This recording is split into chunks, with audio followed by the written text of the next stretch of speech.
اچھا، لوگ پوچھ رہے ہیں اور سب کے ذہن میں خیال آ رہا ہے کہ اتنے پنڈی تک کیسے پہنچے، ملیر تک کیسے پہنچے، ہم انگیج کیوں نہیں کر رہے؟ انگیج کیا تھا ہم نے رات کو بھی 3:30 بجے لاہور کے اوپر انگیج کیا تھا، بٹ اس کے انگیجمنٹ کے فوراً بعد جو ہمارا ویپن سسٹم تھا وہ اس کا جو وارننگ ریسیور آن ہو گیا تھا،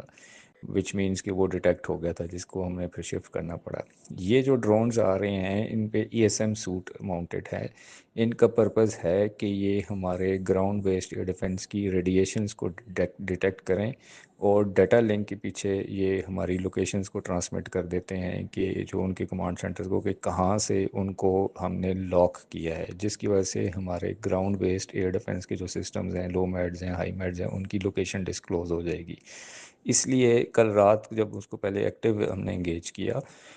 ود ہارڈ کل، جس کو کہتے ہیں کہ ڈرون کو ہم نے میزائل سے مارا گراؤنڈ بیسڈ ایئر ڈیفنس سے، تو جس کے بعد جب ہمیں اس کا تھریٹ کا اندازہ ہوا کہ this is for this purpose they are being using Israeli drones ہیں، تو that's why it was decided کہ ان کو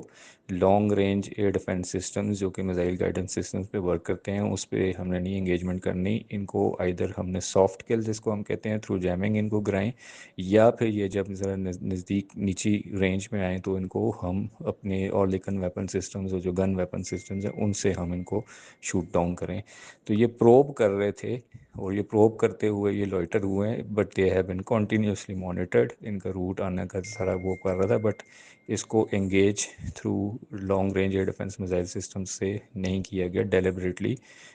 to avoid the detection of own systems. Henceforth جب سے وہ اپنی رینج سے انہوں نے آلٹیٹیوڈ کو انہوں نے کم کیا تو مزید probes as said in the language کے ٹرول کرنے کے لیے، وہ کرنے کے لیے، تو اس میں پھر ہم نے ان کو جو ایک ایک گن سے، اور لیکن ایک ایک گن سے ان میں ان کو کرایا۔ Thank you.